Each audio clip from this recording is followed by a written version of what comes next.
Fourth-year head coach Gary St. Jean is looking to push the team from California State Capitol into an NBA contenders role. And things are looking up for the 23-16 Sacramento Kings.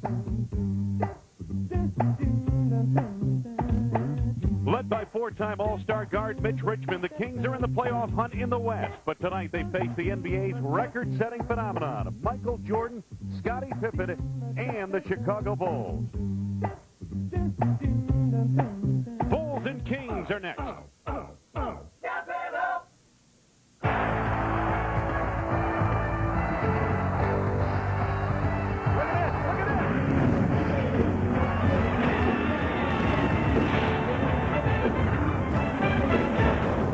It was a crystal clear 55-degree day in the state capital of California. It's a beautiful night as the Chicago Bulls go for a piece of history here at Arco Arena in the state capital of California against the Sacramento Kings.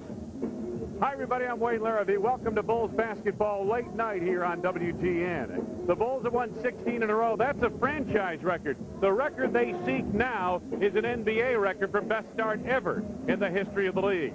A pleasure to have alongside one of the best in the history of the league, Johnny Red Kerr. And Red, the Bulls facing a little adversity. Learned this morning that Luke Longley will not be with the team for about 5 games down to the knee injury. Well, you're right. He hurt the knee in the game against Houston the other night, and he'll miss the next 5 games, plus he'll get the rest from the All-Star game. So they activated James Edwards today.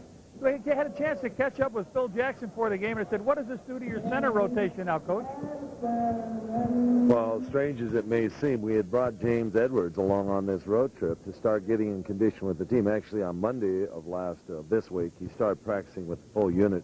We wanted to bring him out here on this road trip so that he could get some activity in hopes that we could probably see how he could do after the All-Star break.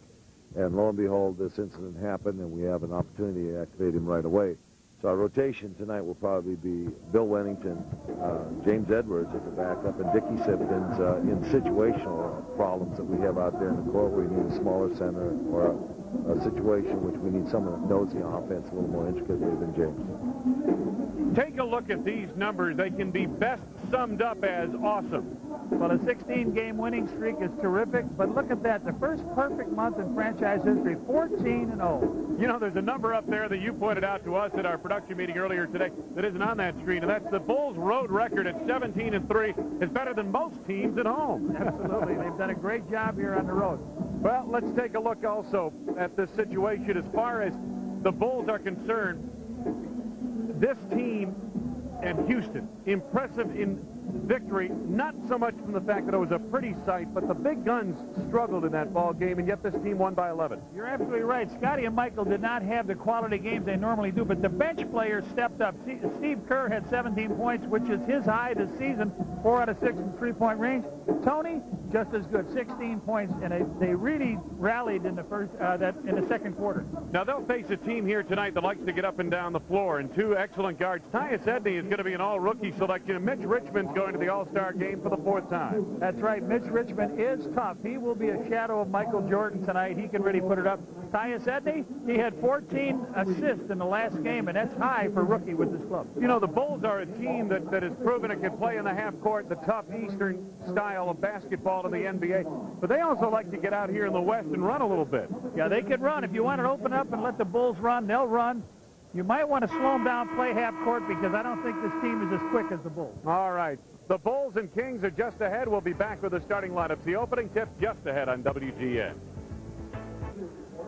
Retired numbers of this franchise hanging high atop the rafters here at Arco Arena. Although none of those players ever played a game in this building, they are no less part of the tradition here that the Kings are trying to build with this franchise that has moved from Cincinnati to Kansas City, Omaha, and now to Sacramento. Here are the starting lineups for tonight's game for the Chicago Bulls at 39-3. Scottie Pippen starts it off. Scottie Pippen had 12 turnovers in that game in Houston.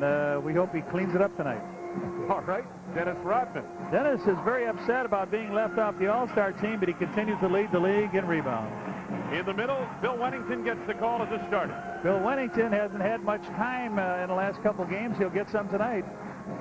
In the backcourt, Ronnie Harper's been playing consistently well all season. Absolutely, Wayne, the glue with this ball club. And rounding out the starting quintet, Michael Jordan. Michael had one of his poorer games, and the Bulls still won in Houston. The head coach of the Bulls in his 7th season is Phil Jackson. For the Sacramento Kings, Olden Polynice, the former draft choice of the Bulls, gets the call up front. That's right. He was traded for Scottie Pippen on draft day. Walt Williams, one of the fine young players in this league, is at the number 3 spot in the lineup. You see the 29 points. They call him the Wizard. In the middle, Dwayne Coswell. He's a pretty good shot blocker. You don't have to worry too much about his scoring. Backcourt, Mitch Richmond, you've got to worry about him. You better worry about his scoring. He's heading for the All-Star game. And rounding out the starting lineup, Tyus Eddy, another second-round draft choice by this club. And he's heading for the All-Star game, but he'll play in a rookie game on Saturday. Head coach Gary St. Jean in his 4th season, longtime assistant for Don Nelson, and doing an outstanding job here for the Kings franchise that has long been a doormat in the NBA. There's Dennis Rodman loosening up. Disappointed he did not get selected for the All-Star team, and he certainly deserved it. You take a look at the All-Star voting. Dennis Rodman finishes 3rd in the balloting by a wide margin over Glenn Rice. Juwan Howard didn't make the top 10 yet. He went. So did Glenn Rice and Vin Baker, who deserves to go there also. Absolutely. We need to see Dennis there. Certainly Vin Baker deserves to go to the All-Star game.